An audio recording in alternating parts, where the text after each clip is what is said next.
Salam əziz qrup üzvləri, hər birinizi xoş gördük. Bugün növbəti 19-cu sınavın müzakirəsinə başlayırıq. Birinci sual. Leytenant Rinaldi ilə olduğum otaq həyətə baxırdı.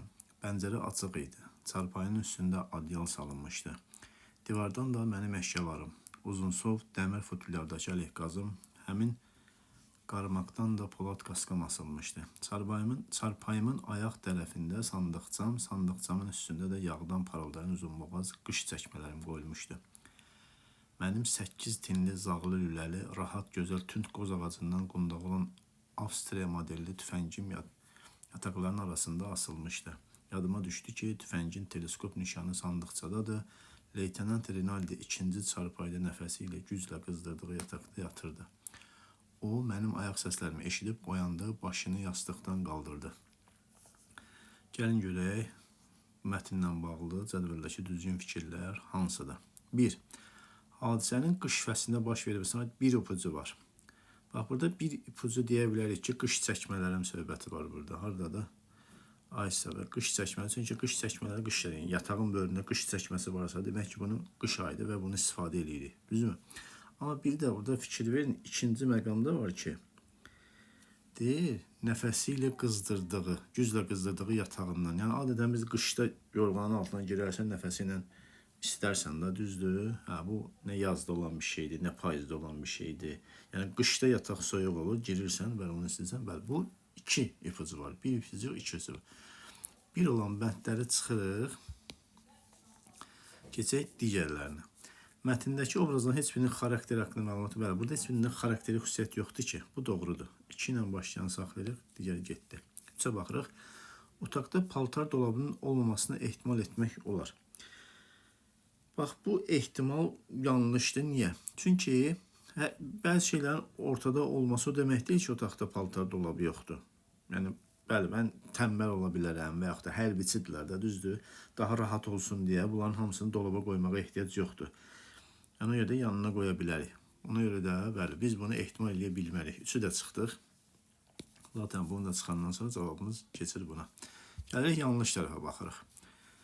Mətndəki təsvirlərə görə müəyyən hazırlığın olmasını ehtimal edə bilərik. Bəli, burada parıldayan qış çəkmələri, silahın ortada olması, yadıma düşür ki, deyir, silahın teleskop nişanı sandıqçadadır və s. və s. Demək ki, buna lazımdır da. Nəsə bir hazırlıq gedir ki, o birdən-birə yadına düşür. Yəni, bunu biz ehtimal edə bilərik. Ona görə bu yanlış olduğu üçün bunu çıxırıq. Otaqda sadəcə 2 çarpayının olduğunu əminləndirmək olar. Xeyr. Yəni, Leytenant Rinaldi ilə olduğum otaq həyətə baxırdı. O demək deyir ki, burada ancaq bizik. Bəlkə başqaları da vardır. Yəni, başqaları leytenantdan aşağı vəzifədə olduğuna görə bunun adını çəkmir. Bu səhvdir. Hadisənin baş verdiyi yerdə qoz ağaclarının qırılması nəticəsi çıxır. Yəni, bu tüfəngin qundağının qoz ağacından olması, Avstriya modeli və s. Bəlkə tüfəng yerli mal deyil, Avstriyada olub bu. Bunların olduğu yerdə olmur. Bu da səhvdir. Cavab olacaq 2, 5, 6, B. İkinci suala keçək. Deyir ki, 2 dənə mətn verib, mətnləri müqayisə eləyir və müqayisə əsasında düzgün fikirlər tapmalıyıq. Baxaq. 1. Bekarçılıqdan qorx ki, ən böyük eyib odur. Dünyada heç bir şey bekarçılıqdan pis ola bilməz. Sən əgər bekar otursan, deməli, daş və palçıq səndən daha yaxşıdır. Çünki onlar heç olmazsa, ev tikmə işində kara gəlirlər. İkinci mətnə baxaq. Bu dünyada kim özünü qısqanclıqdan qoruya bilər? İnsanlar başqaları tərəfindən nə qədər qiymətləndirilirsə, vəzifəsi o qədər vacib və şərəfli olur. O qədər tez qəzəbli qısqanclığın hədəfinə çevrilir. Palçıq axınları və böhtan okeanları üstünə tökülür. İndi müqayisə eləyək görə. Birinci mətn ittiham edici tərz yazıb, ikinci mətndə isə müdafiə mövqeyi görünür. Baxın, bax, ittiham edir. Əgər sən belə-belə olsan, düzdür, bekar olsan, belə palçıq belə nədir, səndən faydalı olur mənasını və bu ittiham eləyir. Yəni, sən bunu eləsən, bəli, bu formada ola bilər. Ona görə biz bunu da var. Amma ikinci mətndə də müdafiə mövqeyi var, bəli. Kim özünü qısqanclıqdan qoruya bilir ki? Yəni, nə qədər çox, belə deyək ki, yaxşı iş görürsənsə, o qədər çox nədir? Qısqanla bilərsən. Burada da müdafiə növ xarakteri qeyd olunub. Bunu biz doğru qəbul eləyək. Bir olan bəndləri saxlayaq, digərlərini çıxaq. 2-ə baxaq. Birinci mətn fərdin daxili vəziyyətdən, ikinci mətn isə sosial münasibətini toxunur. Birinci bekarçılıq, yəni sən olursan bekar. Amma ikinci sosial isə qısqanılırsan. Yəni cəmiyyət tərəfində, cəmiyyətin içərisində olur. Bəli, sosial münasibət doğulur. 2 də doğrudur. Bunu da çıxdıq. 3-ə baxmağa ehtiyac yoxdur. Niyə? Çünki qalan cavabların heç birində 3 yoxdur. Yəni siz əsas imtahanda bunu eləyirsiniz. Birinci mətndə tənqid, ikinci mətndə isə təqdir əks olmuşdur. Belə bir şey olmadığı üçün yenə dediyim kimi zaten baxmayasıydıq. Sadəcə sual xarakterli baxdıq. Keçirik 4-ə. Birinci mətn motivasiya edici xarakter daşıyır. İkinci mətn ruh düşkünlüyünə səbəb olur. Ümumiyyətlə, gəlin görək belə bir şey varmı? Yəni motivasiya edici xarakter daşıyır. Amma ikinci mətn ruh düşkünlüyü varmı? Xeyr. Sadəcə nədir? O cəmiyyətin sosial mövqeyini vurğuluyor. Məsələn, birinci mətndə tutaq ki, biz bəli, motivasiya eləyir. Nə mənada? Bir də deyək, yəni bekar oturma, bekar otursun, daşla, palçıqla müqayisə edir. Yəni onlar belə səndən, sən bekar olsan, o səndən üstündür. Bəli. Birinci mətndə bir növ bunu deyə bilər ki, motivasiya xarakteri deyil. Amma ikinci mətndə ruh düşkünlüyü yaratmaq deyil məqsəd. Məqsəd orada reallığı göstərmək üçündür. Burada ruh düşkünlüyündən söhbət getməz. Ta ki, birə motivasiya edici xarakter desək belə, ikinciyə bunu deyə bilməliyik. 4-ə çıxdıq. Birinci mətn çalışqanlığı təbliğ edir, ikinci mətn isə uğurun ağırlığına nəzərindən danışır. Bu da doğru fikirdir. Zaten sualın cavabı olur G variantı. İndi də növbəti suala keçsək, 3-cü suala. Bu sual da oxuyub analiz etmənin ən gözəl şəkildə formalaşdıran, möhkəmləndirən sual tiplərindən biridir. Sualı oxuyaq, verilənləri oxuyaq, sonra bu verilənlərə uyğun cədvəldən düzgün qruplaşdırmanı seçək, müəyyənləşdirək. 1. Bir qrup bütün qruplara qan verə bildiyi halda ancaq öz qrupundan qan ala bilər. Bir qrup bütün qruplardan qan qəbul edə bildiyi halda ancaq öz qrupuna qan verə bilər. 2 qrup öz qrupu ilə yanaşı əlavə yalnız bir qan qrupundan qan ala bilər. Ümumiyyətlə, qruplaşdıraq. 4 dənə qan qrupu var, düzdür? Bəli. Bunların yazılı şəkli belə deyil. Mən bu yuxarını özüm qoyuram. Əvvəllər belə eləyəndə cəmaat elə bilirdi ki, nəsə dəyişiklik var. Xeyr, bunlar qıraqda bu şəkildə yazılır. Məsələn, belə. Gördüyünüz kimi. Bunu sadəcə mən özümün fərdi xüsusiyyətinə görə vurğulayıram. Yəni, o düzgün yazılı şəkli bu cədvəldə gördükləriniz kimidir. Baxaq, deyir ki, bir qrup. Məsələn, buna vermək deyək, buna almaq deyək. Bir qrup bütün qan qruplarına qan verə bildiyi halda ancaq öz qruplarından qan ala bilər. Məsələn, bunu belirləyib. Birinci qrup, tutaq ki, bütün qan verə bilər. Hamısına verə bilir. 1, 2, 3, 4. Bu hamısına verə bilir. Ancaq özündən ala bilər. Düzdür? Və bu şəkildə bunu vurğuladıq. Deyir ki, bir qrup bütün qruplardan qan qəbul edə bildiyi halda ancaq öz qrupuna qan verə bilər. Bunu da vurğulayaq ki, bəli, ancaq özünə verə bilir. Bax, bu hamısına verə bilir, bu birindən, özündən ala bilir. Biri isə bütün qruplardan qan ala bilir. Bax ki, almaq bu tərəfdədir da, düzdür, sağ tərəfdəkidir. Ancaq öz qrupuna qan verə bilər. 2 qrup isə öz qrupu ilə yanaşı əlavə yalnız bir qan qrupundan qan ala bilər. Öz qrupu ilə yanaşı əlavə bundan qan ala bilir. Deməli, qan ala bilirsə, o birlərə nədir? Verə bilir məsələsinə baxaq. İndi bax, burada fikir verin. Baxın, qarşısında 4 dənə yazılanları saxlayırıq. Bax, bunu çıxırıq. Bunu saxlayırıq. Bunu saxlayırıq. Bunu çıxırıq. Bunlar niyə çıxdıq? Çünki deyir, bir qrup ancaq 4 qrupa qan verə bilir. Bax, fikir verin.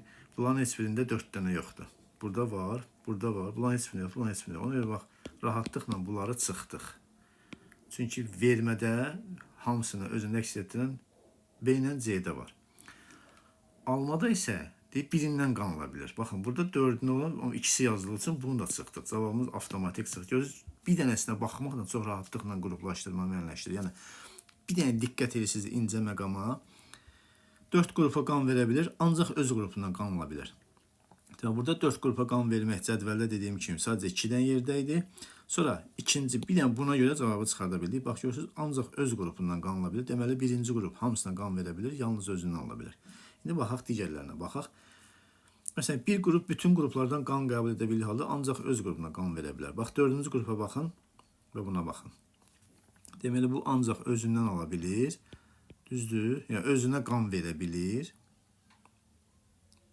və qalan hamısından qan ala bilir. 1, 2, 3, 4. Bəli, almaq buradaydı. Hamısını alır, ancaq özünə verir. Digər qruplarda deyir ki, iki qrup öz qrupu ilə yanaşı əlavə yalnız bir qan qrupundan qan ala bilər. Deməli, almaq da 2-dən olacaq, vermək də 2-dən olacaq. Bax, öz qan qrupundan ala bilir. Bax, öz qan qrupu ilə yanaşı, bax, öz qan qrupu ilə yanaşı əlavə yalnız bir qan qrupundan qan ala bilər. Deməli, burada 200% var, 3 burada 100% var. Çünki bax, öz qan qrupu ilə yanaşı əlavə qan qrupundan ala bilər. Deməli, bura 2 yazdıq, bura 1 yazdıq. Əlavə, burada da qruplaşan düzgün birincidir, burada da birincidir. Deməli, birinci qrup bütün, bax, birinci qrup bütün verə bilir. Birinci qrup bütün qan qruplarına verə bildiyinə görə, bax, bura 1-i də yazdım mən. Düzdür? Yəni, bunlar almağı, deməli, birdən 1 verirsə, bunlar alır deməkdir. Və bura 1-i də 2-sinə də 1 yazdım. Deyə bilərsiniz, mənim, bura niyə 2-sinə də 1 yazdıq? Bax, buna görə 2-sinə 1 yazdıq. Sonra gəldi indi qan vermə məsələsinə. Qan vermə məsələsinə də burada özü ilə yanaşı özünə verə bilir də, düzdürmü? Çünki hər halda bütün qruplarda deməli ki, özünə qan verə bilir məsələsi var. Çünki 2 ilə 2 gedir, sıxıntı yoxdur. Bir də 4-ə baxın, 4 hamısından qan ala bilir. Düzdür, deməli 2 də 3 də 4-ə verə bilir. Bura 2-sinə də 4 yazacaq. Özləri ilə yanaşı 4-ü də yazacağıq. Cavabımız olur C variantı. Yəni düzgün qruplaşdırmaq, bax, burada öz əksini tapır. Gəlirik növbəti 4-cü suala. 4-cü sualda görə bizdən nə istəyir? Yenə mətndə hansı problemlərdən danışılır? 1857-ci ilin yazında Hindistanda İngilis müstəmləkəçiliyi əleyhinə sipahilər üsyanı başladı. Sıravi əskərlərin yeni patronların istifadəsindən imtina etməsi üsyana bəhanə oldu. Döyüş zamanı əskərlər inək və donuz piyi ilə yağlanmış bağlamanı dişləri ilə cırmalı idilər. Bu, Hind və İslam qaydalarına zidd olduğundan əskərlər üsyan qaldırıb Moğolların sonuncu nümayəndəsi olan 2-ci Bahadır Şahı özlərinə rəhbər seçdilər. Qısa müddət ərzində üsyan dalğası Qanq vadisinin bir neçə vilayətinə yayıldı. Çox gərgin davam edən bu üsyan 1859-cu ildə yatırıldı. Vahid rəhbərliyin və komandanlığın olmaması üsyançıların maraq müxtəlifliyi və nizamsızlığı üsyanın məğlubiyyətinə səbəb oldu. Üsyanın gedişində Böyük Moğol dövlətinə rəsmən son qoyuldu. Mətndə hansı problemdən danışılır? Əskərlərin dini və milli hissiyatlarına toxunması, bəli. Hind və İslam qaydalarına zidd, bunu biz doğru kimi qəbul edirik. 1 ilə başlayanları saxlayırıq, digərlərini çıxırıq. Cavab ya 1-4 ya 1-3-dür. Əskərlərin yeni silahların istifadəsində çətinlik yox. Buna biz çətinlik deyənməliyik. Orada dini və milli xüsusiyyətlər, yəni orada donuz ətinə, donuz yağına batırılmış bir şey. Hindlilər də inək məsələsini bilirsiniz də. Müsəlmanlar donuz məsələsinə ehtiyatla yanaşır. Hindlilərin də bəziləri bilirsiniz inəyə belə müqəddəs varlıq kimi yanaşırlar. Bəli, bu çətinlik deyil. Bu sadəcə nədir? Bürokratik əngəl deyə bilərik biz bunu. Yəni, bu sünidir bir şeydir. Yəni, burada əskər nədir? Dişindən cırı qopara bilir. Sadəcə onun milli və dini xüsusiyyətlərinə görə, yəni adət ənənələrinə görə bunlara toxunmaq olmaz məsələsin. Ona görə də biz bunu çıxdıq. Bu çətinlik deyil. Üsyançıların bir məqsəd ətrafında birləşə bilməməsi, bəli. Onların deyir ki, vahid rəhbərliyin və komandanlıq olması üsyanda maraq müxtəlifliyi. Maraq müxtəlifliyi, bəli, bunu deyə bilərik. Doğrudur, 1-3. Yerli hakimiyyətə müstəmləkəçilər tərəfindən təzyiqlər, xeyr, elə bir şey yoxdur. Müharibə və üsyanların nəticəsində yaranan səfalət bu da deyil. Cavab olacaq 1-3. 5-ci suala gəlirik. Hər tərəf süd kimi apaydın olsa da, üzündəki zəhrimarı gizlədə bilməyən bir gecə vecsiz mürgü döyürdü. Deyəsən, səhərin göz açmaq fikri yox idi. Elə bil yer kürəsi də 2 ayağını bir başmağa keçirib fırlanmaqdan vaz keçmişdi. Nə qədər sarsıdıcı, üzücü dəqiqələr, saatlar vardı qabaqda, bilmirdi. Tənhalıq, soyuq, azlıq bir yandan, fikirlər, cavabsız suallar da bir yandan onun bu miskin, ağır-ağır can verən xəstəyə bənzər gecənin yaxasından qurtulacağına ümidini itirirdi.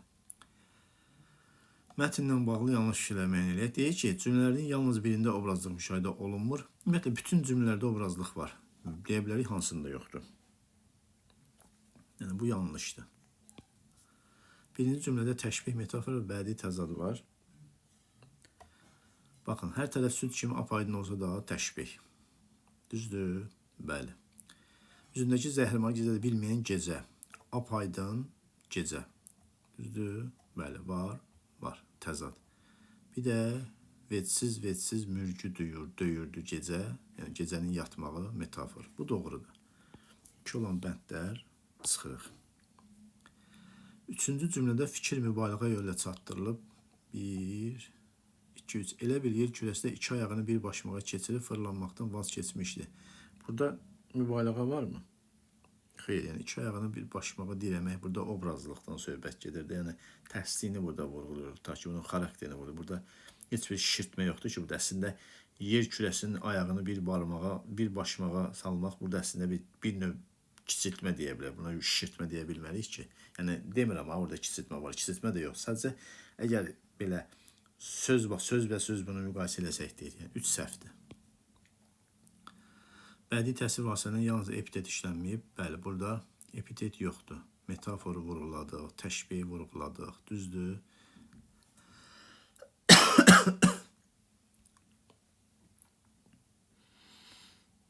Təşbihi vurğuladıq, metaforu vurğuladıq. Sonra məsəl üçün epitet yoxdur burada.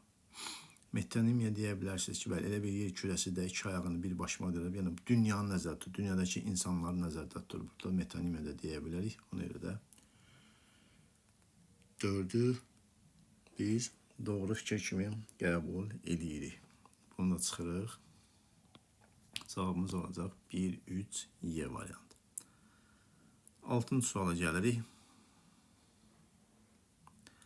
Azərbaycanın elmi ictimaiyyəti son illərdə mühüm nailiyyətlər əldə etmişdi. 2024-cü ildə Azərbaycanlı tədqiqatçılar nüfuzlu jurnallarda 2002-ci ildə müqayisədə 2 dəfə çox məqalə dərc etmişlər. Bu da Azərbaycandan kiçik yazmalıyıq da.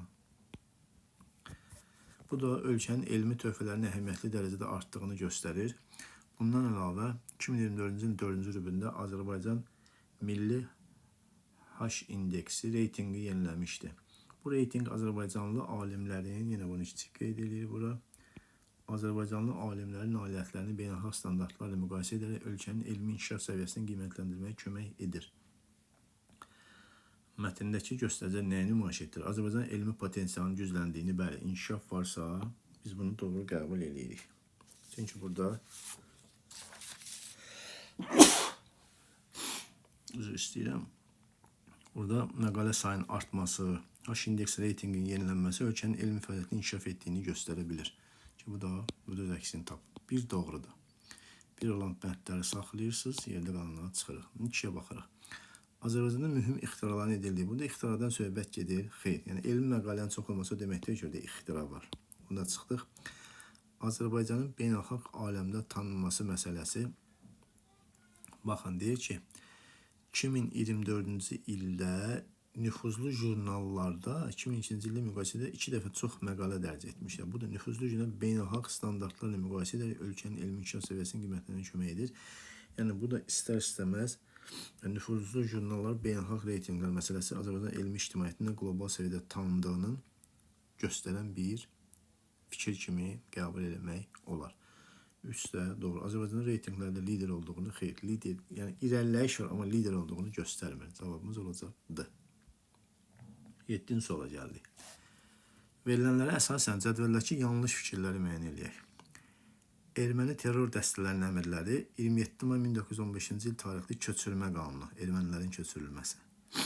Solda ermənilərin əmrlərinə baxaq. Rus ordusu sərhədi keçən anda erməni dəstələri və fərarilər onlarla birləşəcək, Osmanlı ordusuna hücum edəcəklər. 2. Arxa cəbhədə 2 yaşından yuxarı bütün müsəlmanlar qətl ediləcək. Şərəfsizlər uşaqları belə öldürürlər. Ermənilər tərk etdikləri evləri, kilsə və xeyriyyə müəssisələrini, hətta ərzaq məhsullarını yandırıb bunları müsəlmanlar etmiş kimi təbliğat aparacaqlar. Cəbhədən yaralı dönən Osmanlı əsgərləri qətl ediləcək. Nə deyim, Allah sizin kökünüzü kəssin deyim, nə deyim. Yəni, bu düşüncəli insanların həqiqətən kökü kəsilsə yaxşı olar. Sağ tərəfə baxaq. Köçürülməsi lazım bilinənlər gedəcəkləri yerlərə qədər təhlükəsiz şəkildə aparılacaqlar. Yollarda onların rahatlığı, can və mal təhlükəsizliyi təmin olunacaqdır. Getdikləri yerlərdə tam yerləşdirilmələrinə qədər onları köçkün ödənişindən güzəranlarını və yeyib içməklərini təmin etmək üçün hər cür yardım ediləcəkdir. Maddi vəziyyətlərinə uyğun olaraq onlar mal və ərazi ilə təmin olunacaqlar. Hökumət tərəfindən ev tikiləcəkdir. Bu insanlıq nümayişidir. Digəri isə neysə boş verin, keçdik. Baxaq görək hansı fikirlər yanlışdır. Silahlı qruplar tərk etdikləri ərazilərdə təxribatlar törədərək bu əməlləri digər tərəflərin adına yağdırmağa çalışırlar. Bəli, bu doğrudur. Şərəfsizlərin elədiklərini müsəlmanların üzərinə nədir? Yıxırlar. Kiçik yaşlı uşaqları ya qətlə yetirilir, ya da götürüb öz din və əxlaqlarına uyğun tərbiyə verirdilər. Mətndə bu haqda məlumat var? Yoxdur. Deyir, 2 yaşdan yuxarı hamısını öldürün. Yəni 3 yaşda, kiçik yaşda, düzdürmü? 2 səhvdir. Müharibə iştirakçıları döyüşlərdən qayıdan yaralı əsgərlərə qarşı zorakılıq tətbiq edirlər və sondakı fikir bunu deməyə əsas verir. 1-lə 3-ü çıxırıq.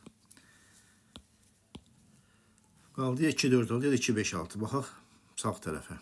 Məcburi köçkünlərə müvafiq müavinətlər, o cümlədən aylıq ödənişlər təyin edilir. Onların sosial rifahı təmin olunur ki, burada bəli, müsbət fikirlərdir. Bu doğrudur.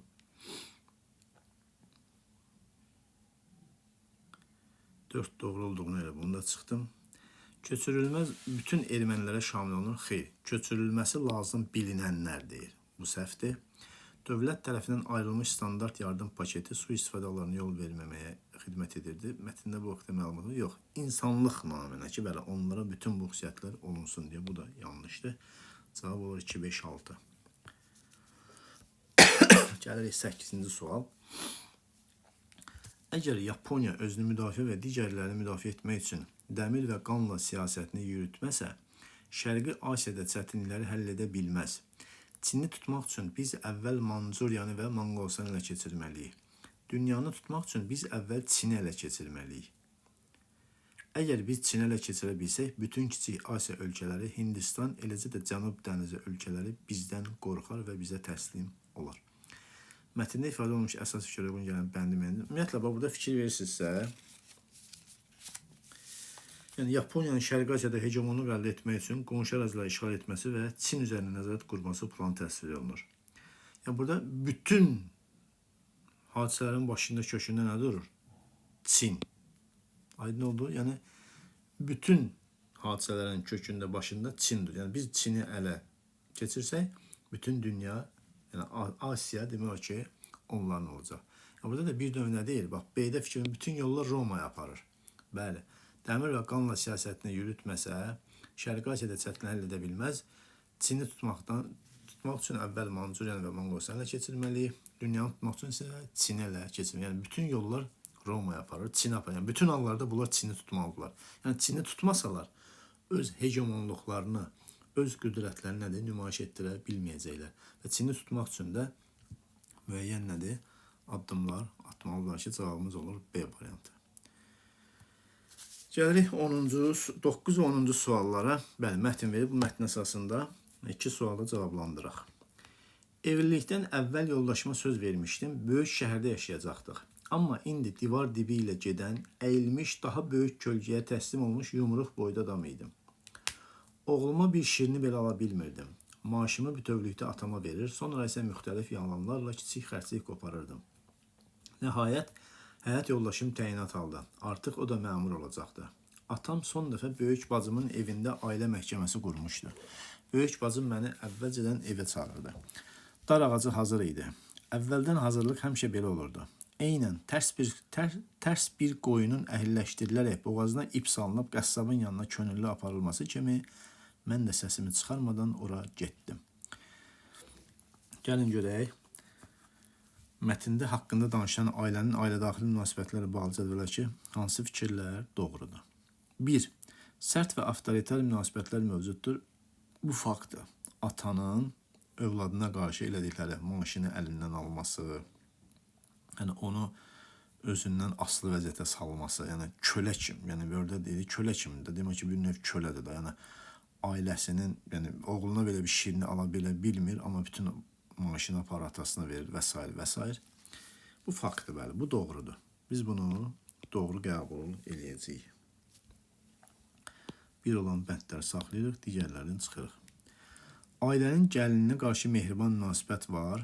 Burada elə bir şey, mehriban əslində bu bilinmir də. Yəni bəlkə yoxdur, bəlkə ehtimaldır. Bu bilinmir, yəni mətndəki bu haqda məlumat varmı, yoxmu? Nə ehtimal, nə faktını bir də düşünə bilərik. Bu da doğru kimi qəbul edəcəyik bunu. Emosional və iqtisadi təzyiq hökm sürür. Emosional və iqtisadi təzyiq hökm, bu faktdır. Ehtimal deyil. Çünki ata nə edir? Bax, nə deyir? Bütün maaşın bütövlükdə həm iqtisadi hökm var, həm də emosional. Yəni nə deyirlərsə onu eləyir. Başqa bir şey eləyə bilmir. Düzdürmü? Bu səhv verilib də. Ehtimal yox, burada olmalıydı. Onu bunu çıxıram. Qadınların işləməsinə münasibət mənfidir. Fakt deyil. Bu nə faktı, nə də ehtimal kimi biz bunu düşünə bilərik. Bilinmir yəni bu haqda. Onu da çıxırıq. Yəni bu fakt burada səhv verilib. Qadının təyinat məsələsi müzakirə olunacaq. Yəni bu ehtimal deyil. Bu hər halda buna son məhkəmə deyilirsə, istəbə sənin yoldaşın təyinat alıbdır. Belə onun yerdə qalan şeylərə görüşüləcək burada. Düzdür? Yəni bu belə deyək ki, fakt yox, ehtimal kimi bunu deyə bilərik. Çünki ailə məhkəməsi nə üçün qurulub, bunu deyə bilərik. Burada da səhvlik var. Qadın işləyə bilmək üçün şəhərə köçəcək. Yəni bu nə faktı, nə ehtimaldır bilinmir. Sadəcə deyir ki, yoldaşı, bəli, təyinat alıb, artıq o da məmur olacaqdır. Yəni harda məmur olacağı göstərilmir. Yəni hara gedəcəyi bildirilmir. Ona görə də biz bunu nədir? Nə fakt, nə də ehtimal kimi qeyd edə bilərik. Çünki bu, bəlkə heç qadın getməyəcək ora və s. və s. Bunu da sıxdıq. Cavab olacaq 1-2. Onun sual gəldi. Mətnlə bağlı yanlış fikirləri müəyyənləşdirək.